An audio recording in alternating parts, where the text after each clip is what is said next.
bienvenidos a este especial de Navidad aquí por BPA Radio y Televisión en Entre Amigos y Grafos. Y pues en esta ocasión les voy a platicar de 4 de mis programas preferidos durante este año que empezamos a grabar aquí con ustedes en Entre Amigos y Grafos. Y uno de los que más me gusta es el primer programa que hice, que hablamos un poquito sobre la violencia, cómo la podíamos detectar en la escritura, sobre todo por este tema de las mujeres que luego sufren tanta agresión. Y fue uno de mis programas preferidos porque, bueno, fue el primero, no sabía yo muy bien cómo iba a estar funcionando toda esta parte de la radiodifusora, venía algo pues desconocido, no conocía a nadie todavía por aquí, y bueno, pues fue padrísimo llegar y ahí lo tienen, este es uno de mis programas preferidos. ¿Qué es la famosa violencia de género?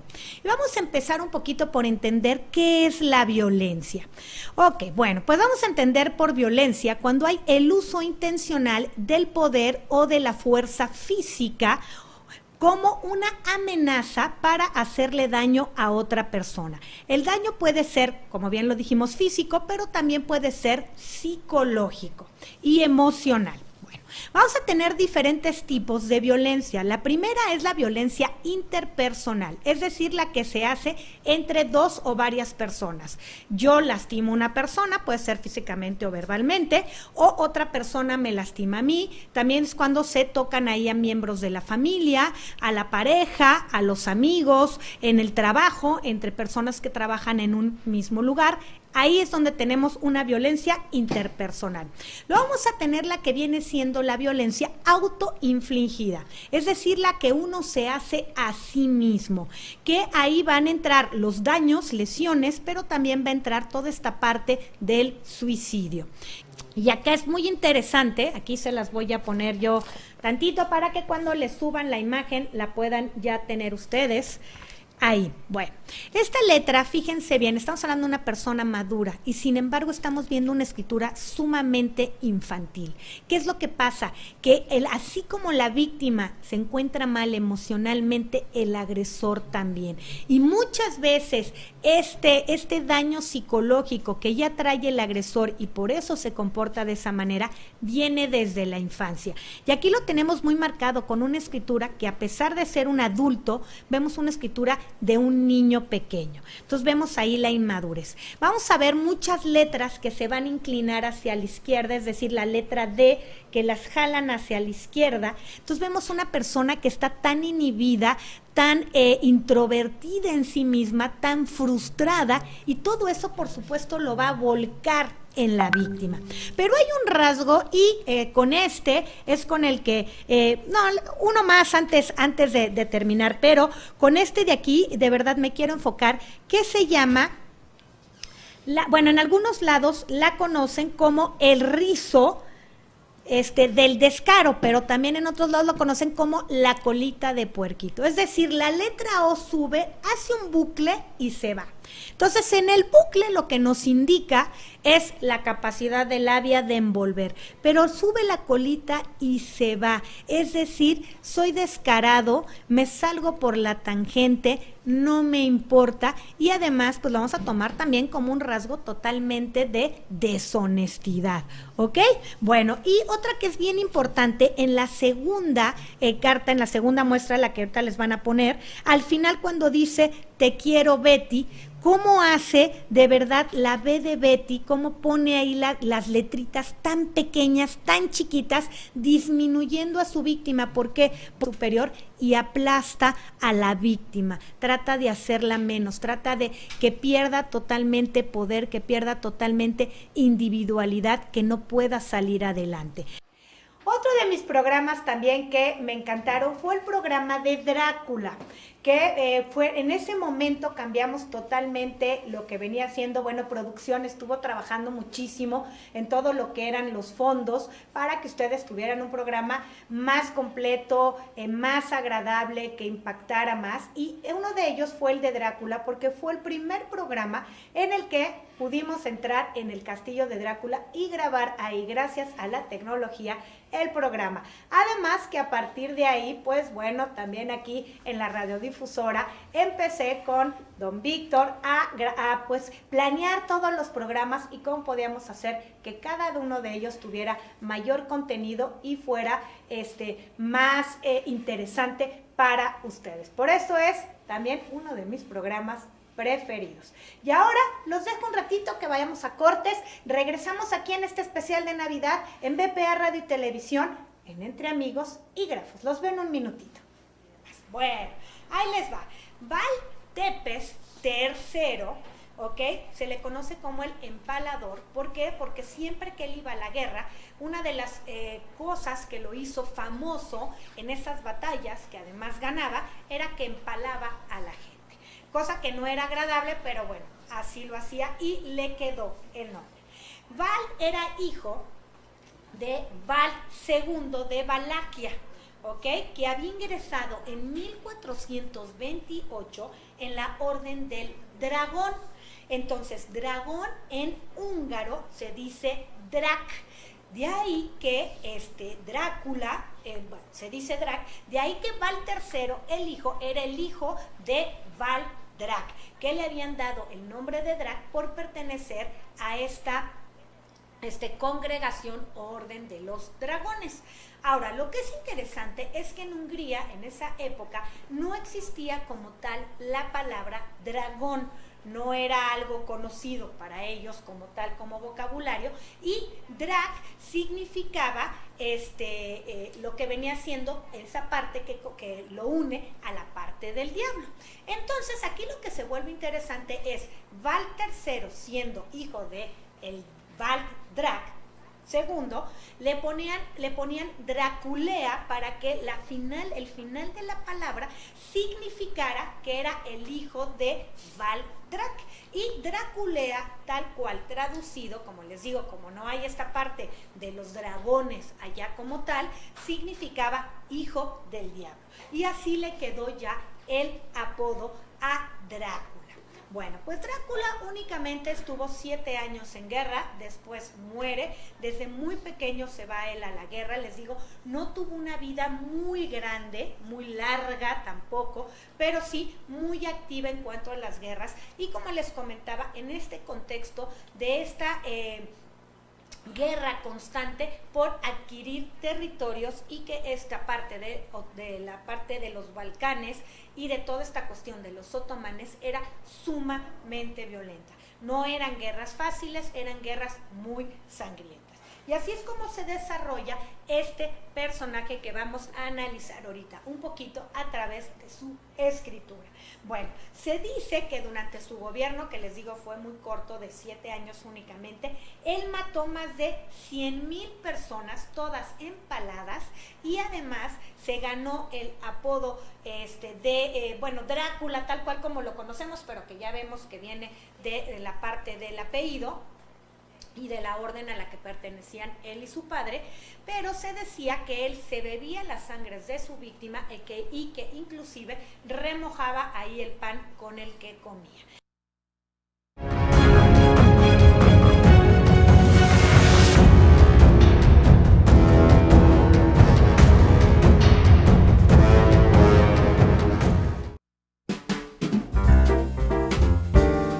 Sabemos que este 2020 fue un año complicado para todo el mundo, y es por eso que en BPA Radio y Televisión tenemos algo que decirte. Que estas fiestas navideñas representen para ti el nacimiento de una nueva etapa, donde abunde la prosperidad y las buenas finanzas. Tomemos la oportunidad de fortalecer lazos entre amigos y familiares. Aprender a respetar la diversidad y el trato justo. Que este momento sea un punto de quiebre en la construcción de un mundo mejor. Te deseamos un 2021 lleno de bienestar y armonía. Rompiendo nuestros propios paradigmas para convertirnos en nuestra mejor versión. Lideremos y demos un buen ejemplo a las nuevas generaciones. Renovemos la ilusión y la magia de estas fechas. Aprovecha cada instante de cercanía con tus seres queridos, aconsejándote siempre tener presente las medidas de salubridad establecidas. Contemos unos con otros para vencer las adversidades de esta pandemia. La familia de BPA Radio y Televisión te agradece tu apoyo y compañía durante este tiempo. A ti, que has sido parte de este crecimiento siendo testigo de errores y aciertos, muchas gracias. Deseamos que sigas siendo parte de nosotros y nos comprometemos a seguir elevando nuestra calidad para siempre ofrecerte lo mejor. Por esto y más te queremos con nosotros este 2021. En BPA Radio y Televisión te deseamos una feliz Navidad y un próspero año nuevo. Un país con más de 127 millones de habitantes, con jornadas interminables, donde el tiempo corre deprisa y los problemas siempre nos alcanzan. Preparados estamos, disponibles para ti. Cerrando tratos, importando ideales, exportando sueños, optimizando tu economía, cuidando de ti y de tu familia. En todo momento, la mejor solución para ti. Encuéntranos en Retorno de los Mirtos número 68, Colonia Jardines de la Florida, Ciudad Satélite, Naucalpan, Estado de México. Código postal 53130. Contáctanos.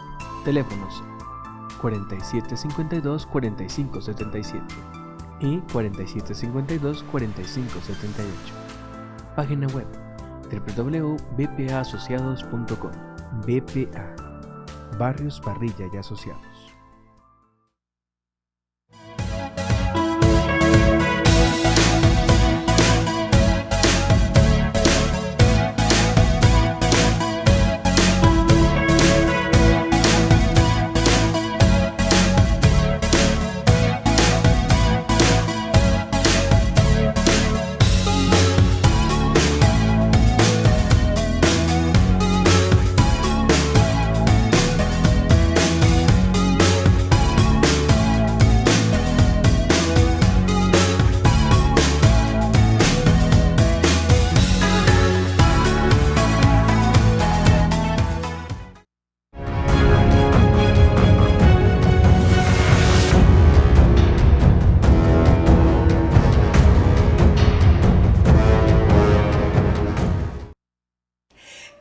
Pues ya aquí de vueltas en este especial de Entre Amigos y Grafología en esta temporada de Navidad.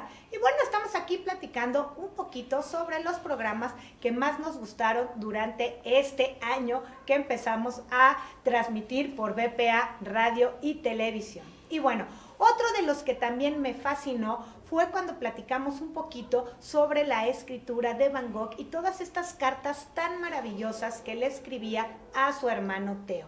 Y este es uno de mis programas preferidos porque realmente trabajar con la escritura de Van Gogh fue algo maravilloso, porque no solo en él vimos sus rasgos, sino también cómo plasmaba todos sus dibujos antes de llevarlos a los lienzos en lápiz. Y se me hacen unas cartas maravillosas, y yo creo que cualquier persona que reciba una carta con un dibujo tan hermoso como los que él hacía, bueno, era algo extraordinario. Y también porque, bueno, se quedó ahí el mito si realmente fue asesinado o fue un suicidio. De ahí que también se convirtió en uno de mis programas favoritos.